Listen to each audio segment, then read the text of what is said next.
it's important for us in America to have controversial figures and in the world to have controversial figures or people pushing the boundary, people helping us think differently, people helping us learn and grow. And when I say controversy, I'm not just saying like, Megan Thee Stallion and Cardi B, that's controversial. Like, yes, but also other things are very controversial, which aren't very controversial in my eyes, but are to some. But I think it's important for them to have a voice, for them to have a platform, for them to espouse their ideas so that we can dissect them and understand them and figure out why they think that way. And maybe they're wrong, and maybe there's something we can learn from them from. And I think we have started to lose that as a culture, and we've started to get away from that. And I'm not even talking about like just liberals and leftist liberals and their woke cancel culture. I'm talking about conservatives too. It goes on both sides of the aisle in capacity where we are in the sense that we're all know-it-alls. We know everything. We know how to think right, and everyone else that doesn't think like this are idiots. That they need to be shut down. They don't need to have a voice. They don't deserve to have a voice. See, I'm of the opinion that everyone should have a voice, even if you're freaking Hitler. I know, that's very controversial to say. But I think the more people like him that have a voice in society, we can drown those people out. Because then they just get made fun of. And they're just called stupid names. And they're called like, maybe that's what a real white supremacist looks like. As opposed to just trying to figure out who's this white supremacist? Oh, it's just a bunch of conservatives who voted for Trump. That's what white supremacy looks like. Really, that's what it looks like. Because in history, I could show you what real white supremacy looks like. And it's very scary and not cool. And even if you're a conservative or even if you're a white man, doesn't mean you're like safe from even them, because they have such high views of themselves and how it should be played out. And if you don't bend the knee, if you don't put the hood on, if you don't become part of it, then you are ostracized and killed or kicked out and all that stuff. So, and I'd be one of them, because I freaking hate white supremacists. They're idiots. I don't care. I hate anyone that espouses one race as greater than another race. That's called racism. That's rude. That's evil. That's in plain sight, obvious to the beholder that knows, oh, this is what racism is. This is not something that I'm trying to figure out if it's racist or not. But I'll go back to my point of why I believe, me personally, that we should have controversial figures in our culture, and why it's important. Tonight, Saturday night, SNL, Elon Musk is going to be on there. Why he's controversial, I could not figure out why. This guy's done more good for this country than me or you combined, times a million. He created Tesla, PayPal, right? He did PayPal. I'm pretty sure he did PayPal. SpaceX, Boring Company, the Starlink, putting free internet to people in rural countries. I mean, incredible things. He put electric cars on the freaking map when everyone told him it was impossible, and he was an idiot for even trying. SpaceX came out and NASA told him to go screw himself, and yet now they use him and help them with their agenda. I remember that was being like such a big thing because Elon had such a boyhood crush on working with NASA and being part of NASA and all that stuff, and they just rejected him. He was controversial in that sense. He went against norms. How could this multi-billionaire guy just think he could just build a rocket? What is he doing? He could just build an electric car? What an idiot. So Elon Musk. Then there's other people, like people from, like Alex Jones. He's so hated, so controversial. There are a lot of things that he said that when I first heard him say things like on Joe Rogan podcast, that I went, whoa, this is nuts, that came out to be true. Not saying everything he says is true, and not saying he's like the most sane person, like not, he's like one of those people that's like 98% of the things out of his mouth, you're like, he's very theatrical and very interesting. But then there's that 2% you go, well, if this is true, This has major implications. But he's interesting because big tech, liberals, and some conservatives too, and politicians deem him as an existential threat that should be shut down off the internet and not be allowed to have a voice. So what does that do? But it makes me wonder. It makes you wonder. It makes you go, what's he all about?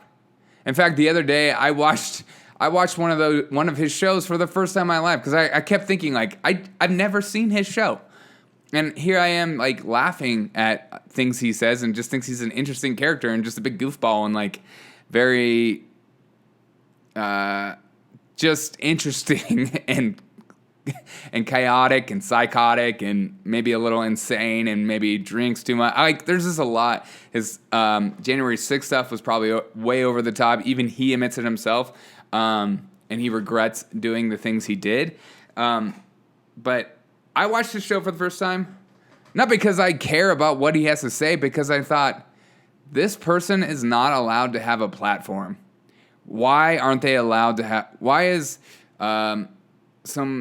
the Iran leader who denounces, wants to kill all Israelis and says things like that.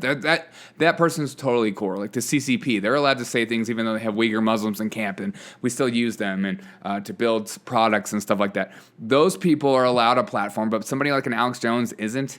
When Alex Jones is just a guy with a microphone. Hitler was a guy with a microphone, so that's a whole different experience. Everyone compares people like Hitler to controversial figures that need to be shut down. It's such an over-the-top exaggeration that even they know it's an exaggeration. And even me saying it, I feel stupid even talking about it because I feel like, what's the point of even saying it, because it makes no sense. And when I say it makes no sense, I mean it's just such a huge... it's like walking upstairs and you skipping, 100 steps to get to the top, and you're like, hey, see, I went from microphone to Hitler. But I think we need controversial figures. We need controversial art. It's important to have art that pushes the boundaries. When I say pushes the boundaries, I don't mean making kids feel uncomfortable, putting stuff in front of kids so that they feel uncomfortable. I'm not talking about that. I'm talking about things that make us think differently, make us push the norms. In some ways, Alex is he's almost like an art piece where you're just he's so unattainable and you feel like he's not allowed anywhere. And you're just why am I, the only reason I'm interested in this person is because I'm told I'm not supposed to watch him. I'm not allowed to see him. I'm not allowed to watch. I'm not allowed to even give him the time of day. I'm not allowed to have a conversation with this individual. And that's why it becomes interesting. So, in some sense, what cancel culture does is make you even more interested.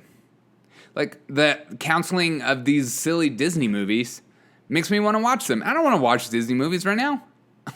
I'm 35 years old. There's ever a minute where I'm like, you know what, I could really go for a little Mulan right now. I mean, sometimes, or Snow White was on the chopping blocks. I'm just I've never desired to watch Snow White, but all of a sudden I feel like I want to because I'm told I'm not supposed to like it and I'm not supposed to watch it.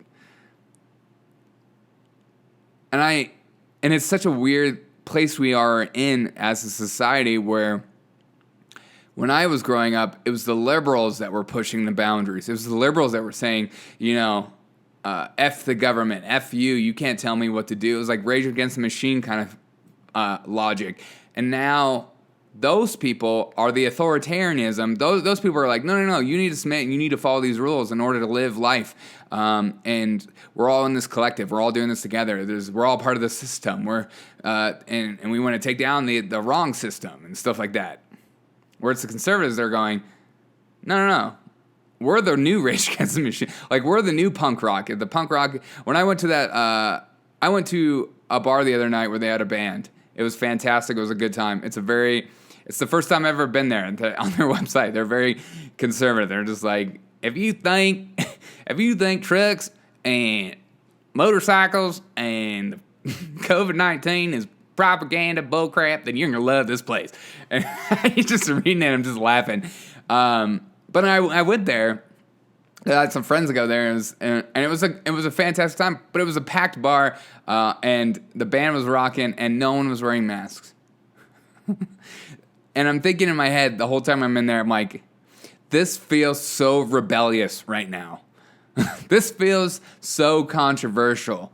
This is what controversy looks and feels like. I am dangerous. I'm living on the edge. I'm being insane right now. I'm living a normal life.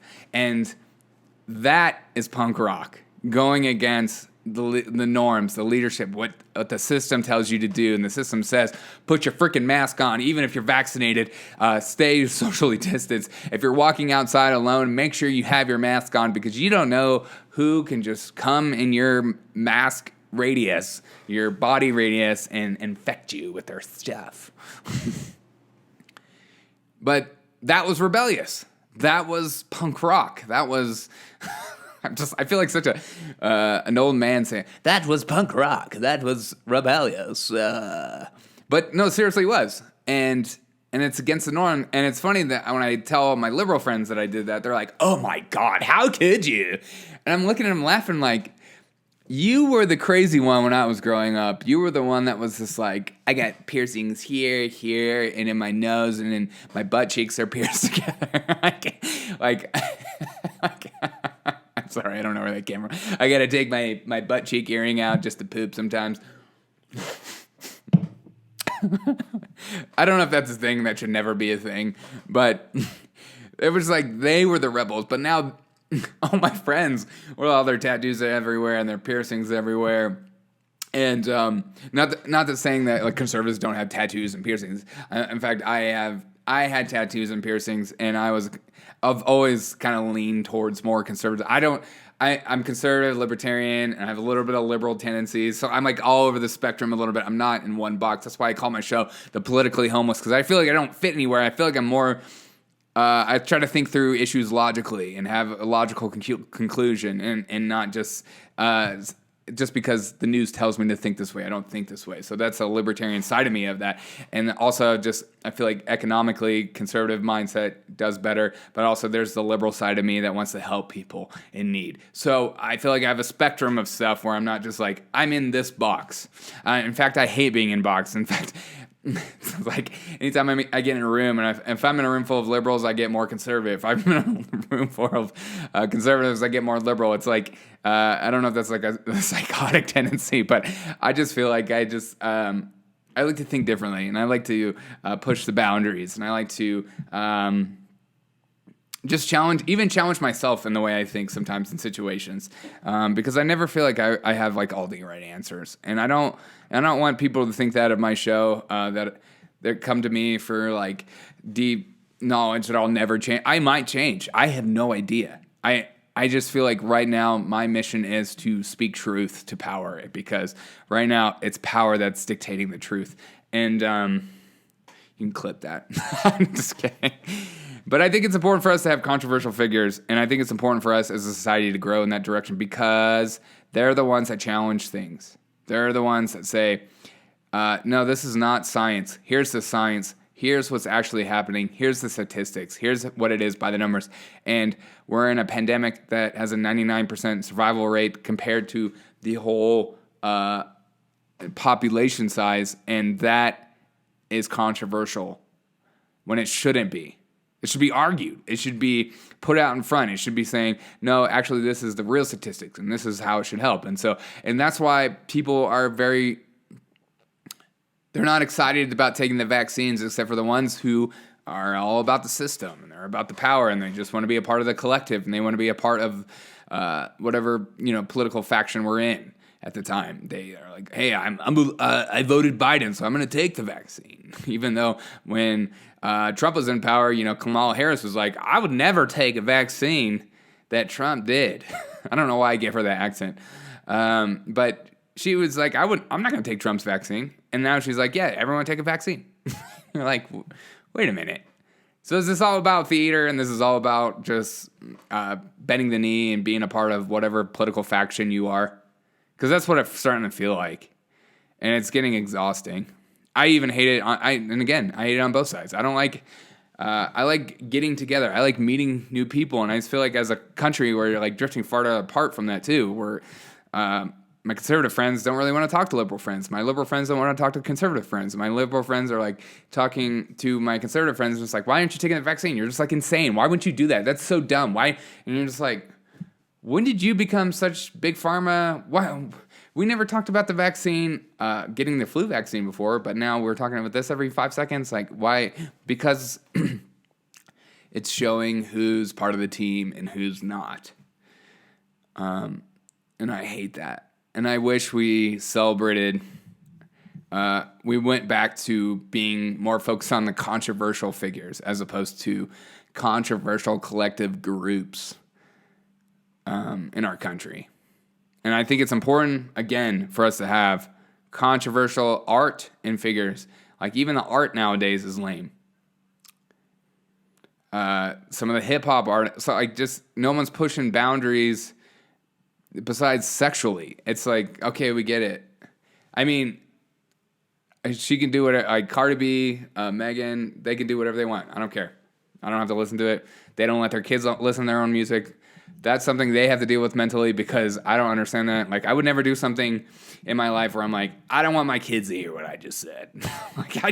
That's not who I am. Because I feel like then that makes me disingenuous, and like, it makes me two-faced.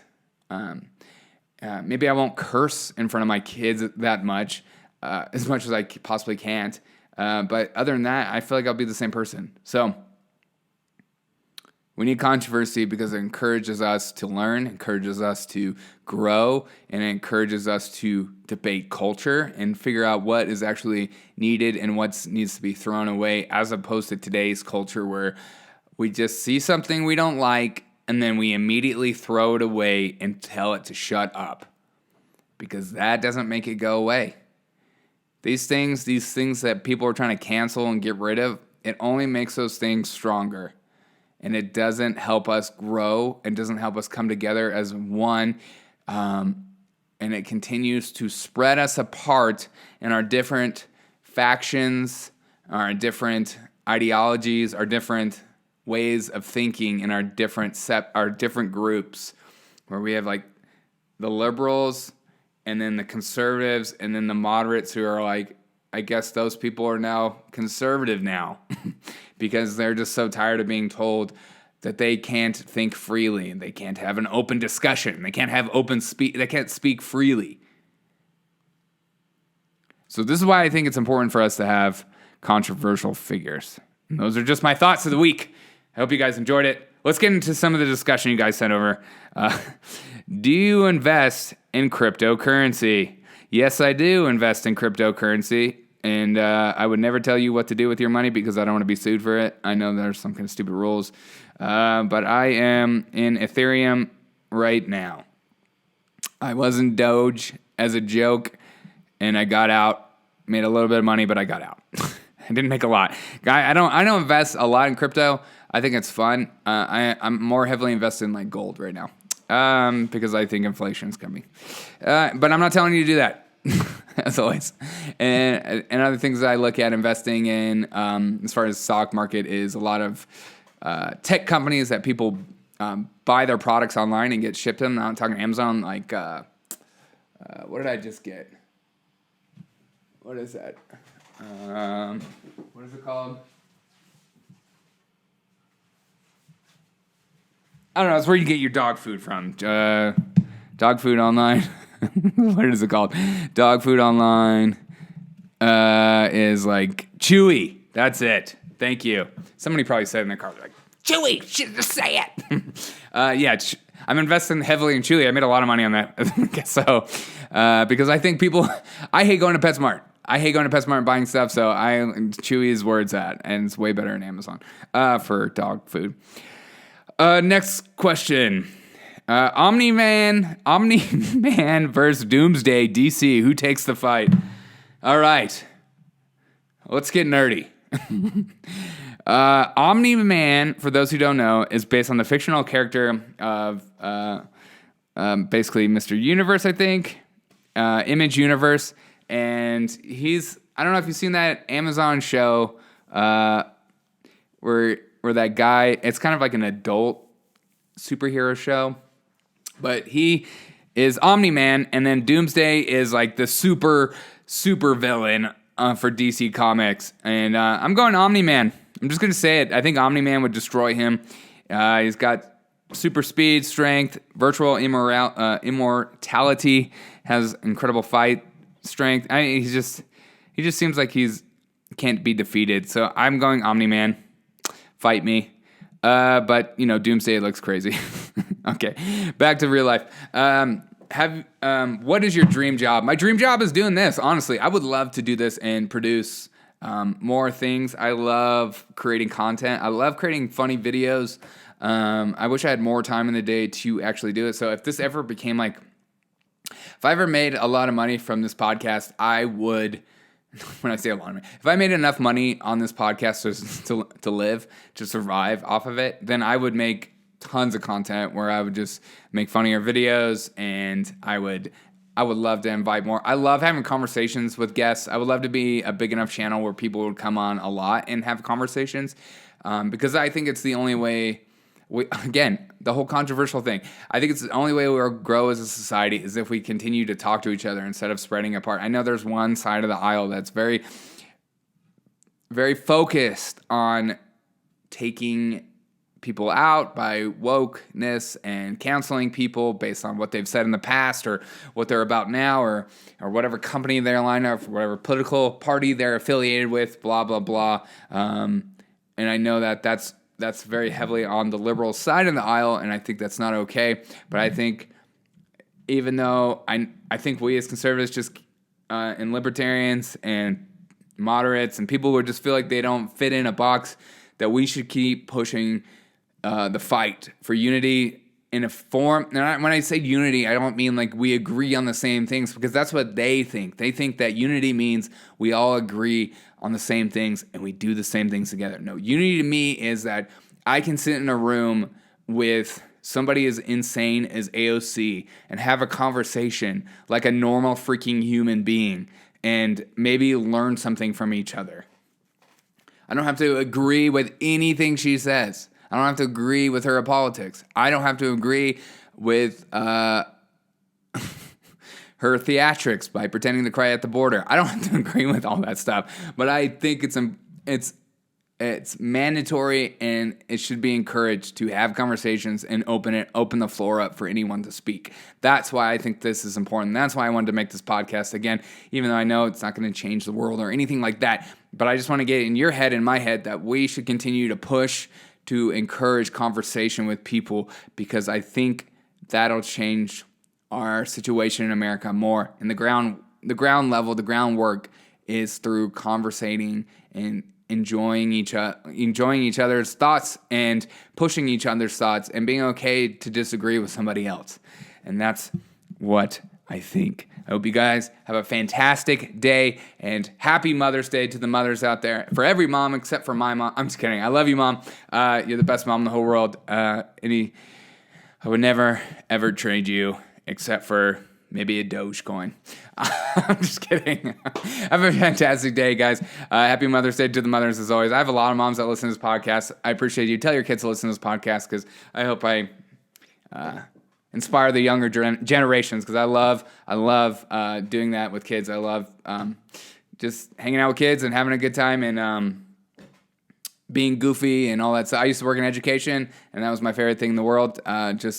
Impacting the next generation and encouraging them to think through problems logically and to understand real-world solutions and to understand how to make a difference in somebody else's life and love your neighbor. And that was my favorite thing to do in education, and favorite thing to do when I hung out with youth as a youth pastor as well. When I did that, that was always my favorite thing to do. And I think that we just need to get back to that. Encourage conversation, encourage thought-provoking. Don't just tell people what they want to hear, they need, or necessarily need to hear, but maybe want, need, and push the boundary. Have a fantastic day. As always, I'll see you on the next episode of The Derek O'Shea Show.